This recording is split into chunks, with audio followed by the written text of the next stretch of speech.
नमस्कार दोस्तों, मैं शैलेंद्र एक बार फिर से आपका स्वागत करता हूं अपने वीकली फाइनेंशियल करंट अफेयर्स के नए एपिसोड में, जहां आपको मैं बताऊंगा कि इस हफ्ते आर्थिक जगत में क्या क्या खास हुआ। दोस्तों, अगर आपने अभी तक सब्सक्राइब नहीं किया है तो प्लीज़ चैनल को सब्सक्राइब जरूर कर लीजिए और बने रहिए मेरे साथ इस सफ़र में। दोस्तों, सबसे पहली खबर जो आज की है वह आ रही है सबसे important Nobel prize in economics, जो कि दिया गया है Paul Milgrom and Robert Wilson को। इन दोनों को यह दिया गया है प्राइज़ ऑक्शन थ्योरी डेवलप करने के लिए। दोनों प्रोफेसर्स हैं, स्टैनफोर्ड यूनिवर्सिटी ऑफ कैलिफोर्निया के रहे हैं।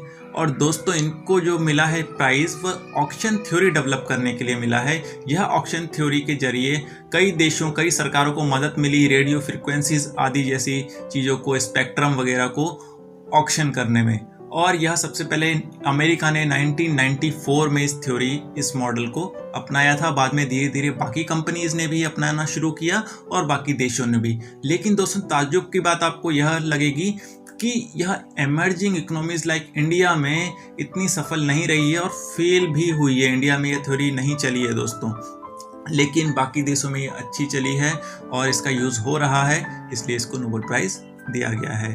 वहीं दोस्तों, दूसरी खबर जो है वह जीडीपी के पर कैपिटा जीडीपी से है, जिसमें बताया जा रहा है, जो रिपोर्ट है वो यह कह रही है कि बांग्लादेश की पर कैपिटा जीडीपी मतलब पर पर्सन कैपिटी 2020 में इंडिया से ज़्यादा हो जाएगी। इंडिया की जो पर कैपिटा जीडीपी है वह 10.3% फॉल करेगी और $1877 पर कैपिटा हो जाएगी, जबकि बांग्लादेश की जीडीपी 4% ग्रोथ करेगी और उसकी पर कैपिटा जीडीपी $1888 हो जाएगी। मतलब इंडिया से ज़्यादा। ये फोरकास्ट है दोस्तों, और यह इम्पैक्ट लॉकडाउन की वजह से हो रहा है।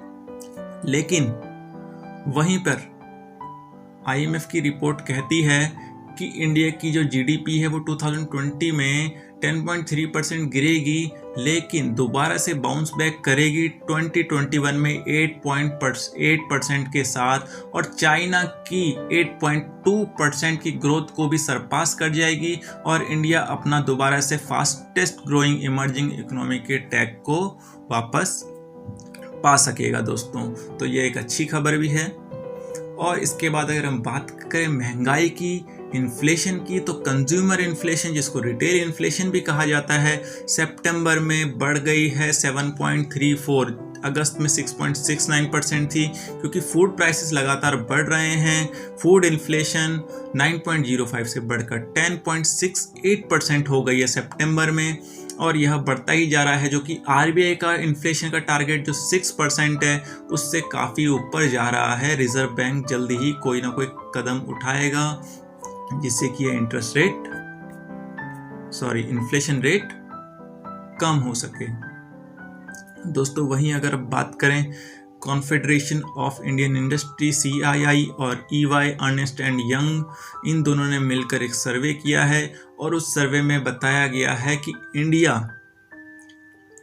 टॉप 3 मतलब विश्व की टॉप 3 में से एक चॉइसेस है इन्वेस्टमेंट के लिए अगले 2-3 साल में। और लगभग 30% फर्म्स ने प्लानिंग की है इंडिया में $500 मिलियन इन्वेस्ट करने की अगले 2 से 3 सालों में। तो कि एक अच्छी बात है कि इंडिया की सरकार की जो पॉलिसीज़ हैं, इंडियन गवर्नमेंट की पॉलिसीज़ इतनी अच्छी बन रही हैं कि हमारे जो निवेशक हैं वह इंडिया की तरफ आकर्षित हो रहे हैं। वहीं एक और अच्छी खबर यह है दोस्तों कि इंडिया की जो ई-कॉमर्स इंडस्ट्री है उसने जुलाई से सितंबर के क्वार्टर में 31% की ग्रोथ रजिस्टर की है लास्ट ईयर के मुकाबले। तो यह भी अच्छी बात है कि डिमांड बढ़ रही है। और इसका दूसरा एक कारण यह भी हो सकता है कि लोग दुकानों में न जाते हुए ऑनलाइन मंगा रहे हैं, तो इस वजह से भी ग्रोथ बढ़ सकती है। तो इसकी जो रियल फिगर है कि ये ग्रोथ की वजह से है या लॉकडाउन की वजह से है, यह हमें आने वाले क्वार्टर्स में पता लगेगा। वहीं दोस्तों, मैन्युफैक्चरिंग सेक्टर के लिए एक अच्छी खबर यह है कि इंडिया ने एसीज, जिनमें रेफ्रिजरेंट्स, जिसमें क्लोरोफ्लोरोकार्बन्स जो कि पॉल्यूटेंट्स होते हैं, वैसे एसीज को बैन कर दिया है ये ज़्यादातर एसी 97% इनमें चाइना और थाईलैंड से इंपोर्ट होते थे। लगभग 154.85 मिलियन, टोटल 158.87 मिलियन में से चाइना और थाईलैंड से इंपोर्ट होते थे। उसको इंडिया ने बैन कर दिया गया है। मतलब अब जो इंडियन मैन्युफैक्चरर्स हैं अगर इस फील्ड में आना चाहें और रेफ्रिजरेटर बनाना चाहें तो इंडिया के लिए बहुत ही अच्छा है, इंडियन मैन्युफैक्चरर्स के लिए। तो ये हो गया हमारा मैन्युफैक्चरिंग की बात। वहीं अगर हम बात करें हेल्थ की, तो हेल्थ में इंडिया की हालत अच्छी नहीं है। ऑक्सफैम सर्वे ने एक डाटा ने शो किया है कि इंडिया अपने हेल्थ में जो अपना बजट लगाता है वो टोटल बजट का 4% से भी कम लगाता है। और इंडिया इस इंडेक्स में, हेल्थ स्पेंडिंग इंडेक्स में 155 नंबर में से है, टोटल 158 कंट्रीज़ में से। तो सोचिए इंडिया की हालत कितनी ख़राब है, अपना बहुत ही कम। वो भी तब है जब इंडिया में अभी आयुष्मान भारत जैसी योजना भी लॉन्च कर दी गई है।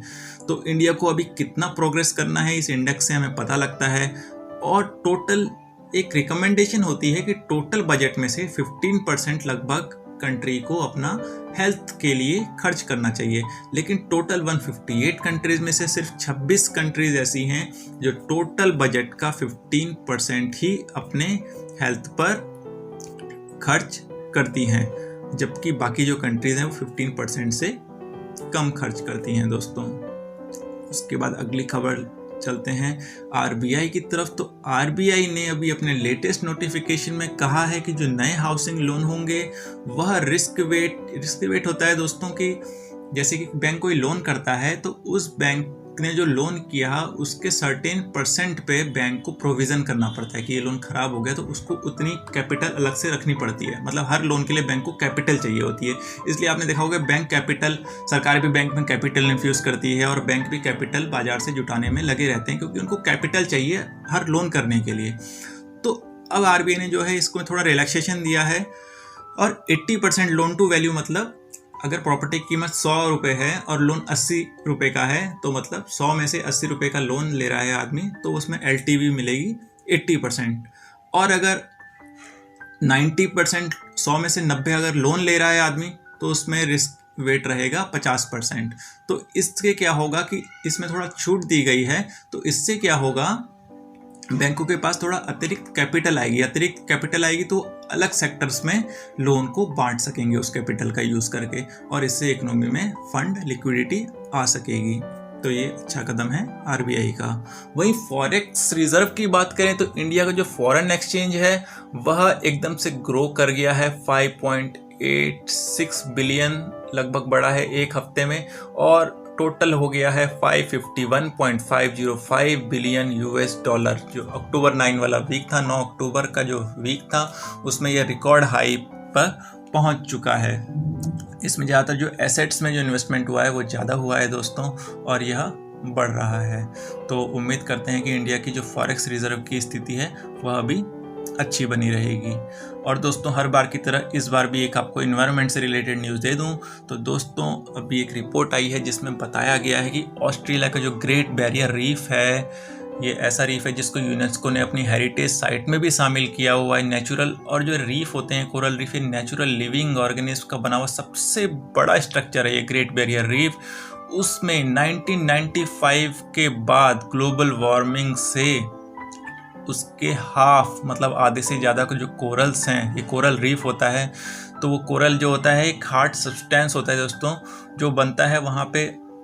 समुद्री जीव होते हैं जैसे कछुए के ऊपर शेल होता है या शंख कीड़े के ऊपर आपने शेल देखे होंगे, उस तरीके के हार्ड सब्सटेंस होते हैं, कैल्शियम कार्बोनेट टाइप बनाता है।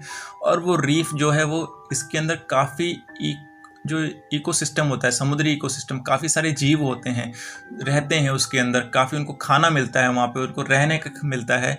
तो उसका आधे से ज़्यादा कोरल जो है वह गायब हो चुका है सी वार्मिंग यानी ग्लोबल वार्मिंग की वजह से, जो कि एक बहुत बड़ा खतरा है, जो हमारी मैरीन लाइफ है उसके लिए बहुत बड़ा खतरा है। और इसीलिए विश्व या ऑस्ट्रेलिया की सरकार को और बाकी संगठनों को, विश्व जो पर्यावरण संगठन हैं, उनको कुछ ना कुछ कदम उठाने होंगे ताकि जो हमारी ऐसी प्राकृतिक संपदाएं हैं उनका नुकसान ना हो सके। तो दोस्तों ये थी कुछ आज की इकोनॉमिक अपडेट्स और साथ में आपको एक बोनस इन्वायरमेंट न्यूज़ दी मैंने आपको। और अगर आपको ये अच्छा लगता है तो प्लीज़ इसको शेयर ज़रूर कीजिए और सब्सक्राइब चैनल को करना मत भूलिएगा। धन्यवाद, नमस्कार।